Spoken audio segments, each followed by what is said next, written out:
Good day mga kabakal. So nandito naman po tayo ulit sa another tutorial video, no? Bali may nag-chat po sa akin, nagtatanong siya paano daw magbaklas ng naka-bull barrel na barrel, no? So may dalawang type na barrel, no? So kung maano natin yung isang bull barrel at yung stock barrel, okay? Yung stock barrel yun yung naka-bushing type, and then yung bull barrel is yun yung naka-reverse plug, no? So kung mapansin nyo nga rito mga kabakal, meron akong bushing type. Yan, nakikita nyo yung ito yung bushing type, and then ito naman yung naka-reverse plug. So makita nyo kaya bull dahil makapal yung yung barrel niya compare dito sa barrel dito na naka-bushing type is manipis lang siya. Okay, so gagawin natin, babaklasin natin, no? Para masagot natin yung yung chat sa akin ng isang follower ko. Okay? So unahin natin baklasin itong bushing type, no? Para makita nyo kung ano yung pagkakaiba, kung paano yung pagkakaiba ng naka-bushing type tsaka yung naka-reverse plug. Okay, so unahin natin to.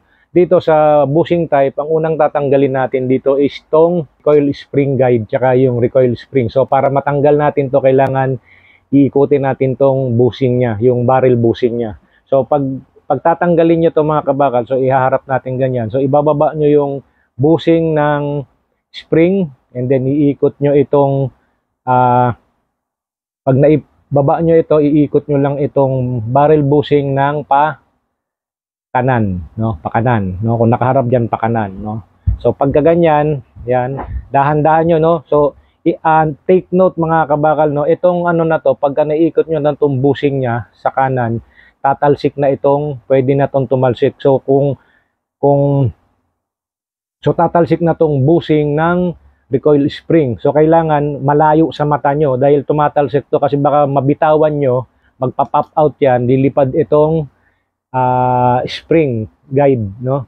Yung spring guide bushing ito yung lilipad, baka tumama sa mata natin. So kailangan malayo, no? So pagtanggal na yan, susunod na yung spring, and then yung recoil spring guide. And then para matanggal tong barrel, so pakanan natin inikot. So gagawin natin, ikakaliwa naman natin tong yung barrel bushing papunta sa kanan, kaliwa pala. So galing sa kanan, ipapunta natin siya ng kaliwa. Yan. So ulitin ko, yan. So galing sa kanan, dadalhin lang natin siya ng kaliwa. Pag nakuha nyo na yung nadala nyo na ng kaliwa, mahuhugot nyo na yan. Yan. So pag nahugot nyo na yung barrel bushing, sunod na matatanggal na dyan is yung barrel. Yan. Hilain nyo lang siya, no? So mahila nyo na, baklas na yung barrel bushing type, no? Barrel bushing type. So pwede nyo na siyang linisin. Ngayon, dito naman sa naka-reverse plug na naka-bull barrel, ang requirement dito mga kabakal is hindi nyo na kailangan na itong pangbaba ng netong bushing ng recoil spring, no? Hindi na kailangan. Ang kailangan nyo rito is yung pin, yung lock pin niya. So kailangan yung gumawa ng ganito, yung maliit. So ito, ginawa ko to perdible ito. So ginawa ko lang na L-type. Nakikita nyo ba yung L-type na yan? Perdible lang yan na maliit. So kasi mga kabakal, meron tong lock dito na kailangan i-lock nyo para mahugot nyo itong recoil spring tsaka recoil spring guide, no? So papakita ko sa inyo yung butas, no, para makita nyo kung saan nyo ilalak.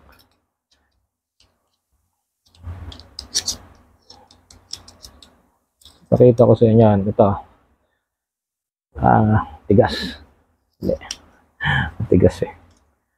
So makita nyo dito mga kabakal, ito may mapansin kayo, may butas siya. Yan, nakikita nyo yung butas dyan. Yan, o, yun. Yung butas niya sa recoil spring guide. Yan.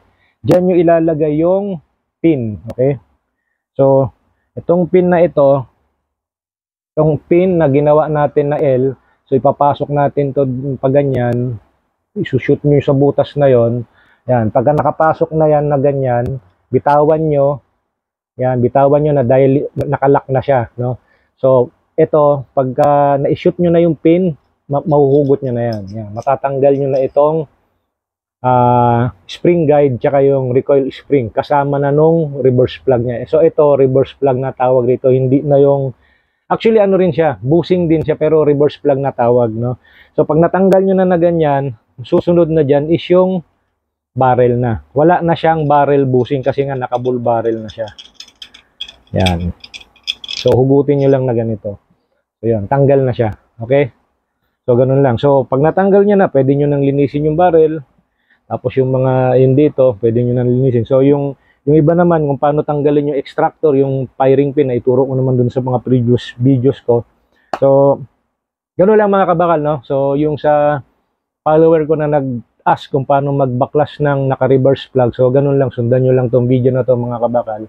So, pagbalik naman, ano yung huling tinanggal nyo, yun yung una nyong ibabalik. So, ito yung unang tinanggal natin, yung barrel. So, ibalik nyo lang na ganyan, no? So, isunod nyo tong ano. So, ito may guide naman ito dito. Yan. Kung paano nyo tinanggal, ganun nyo lang ibabalik dito. Yan na. So, ito. Yan. Nakahiga. Tapos, itong barrel link niya kailangan naka-slide doon sa dulo, no? Para maipasok nyo. Dahil kung hindi, kung nakababa itong barrel link nyo at pinasok nyo yan, tatama siya, no? Hindi siya mag-iin. Kailangan itong barrel link i-ganyan nyo. Yan. Dahan-dahan, no? Pagka naipasok nyo, kung paano nyo siya tinanggal ulit. Yan. So, pag naiganyan nyo, tanggalin nyo ulit yung pin. Yan. Nakita nyo yung pin, bumagsak. Ibig sabihin, pwede nyo na siyang tanggalin. Pagka tinanggal nyo, dahan-dahan yung bitawan. Yan. So, na-assemble na natin ulit yung upper na naka-bull barrel. Okay? So, testing natin. Ito, may lower dito.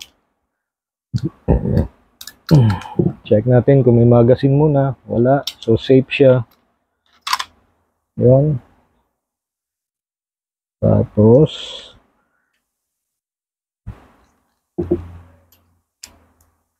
so, yan. Nakabit na natin. So, okay na siya. So, ito yung naka-bull barrel. So, yan. Clear. Okay. So, yan. Ganun lang mag-backlash mga kabakal, no? So, i-assemble din natin ulit itong naka-barrel bushing natin. So, ganun din, pagka, kung ano yung huli natin, ito yung barrel, yung huling tinanggal natin, so, yan yung uunahin natin. Yan, sunod natin yung barrel bushing, no? So, galing sa kaliwa, no? Yan, kung nakaharap dyan sa inyo, galing sa kaliwa. So, may guide naman yan, pakiramdaman nyo lang, no? Pagka galing sa kaliwa, ipapdalayin nyo siya ron sa papunta ng kanan. Okay? Pag nadala nyo na siya ganyan, sunod nyo na itong guide, recoil spring guide, and then yung recoil spring niya.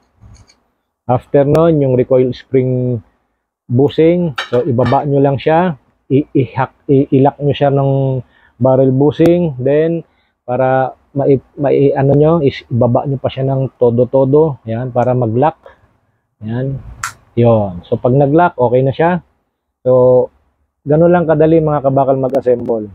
No? So, ipalit natin siya rito sa lower. So, ang kagandahan sa mga kabakal sa 1911, no? Kahit pagpalit-palitin mo ng slide pwede, no? Kasi nga magkaka-size lang siya. So, bali mangyari niyan, itong unit na to, itong issue ko, itong issue na TAC Ultra, pwede nating kabitan ng naka-tungsten na bull barrel. Actually, ito mga kabakal is naka-tungsten siya. Tungsten siya. Tungsten na naka-adjustable rear sight, tsaka naka-fiber optic. Okay? Kung gusto nyo panglaro na para mas madali yung sipat. Yan. So, okay na, clear na.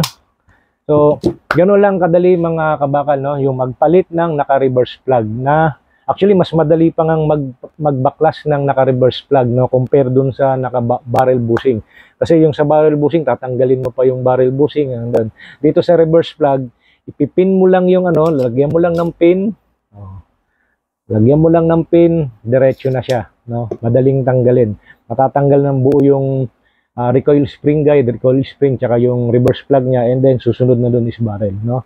Kumpara dun sa naka-barrel bushing, ang dami po pang magtatalsikan pa siya. Dito sa naka-reverse plug, wala nang tatalsikan.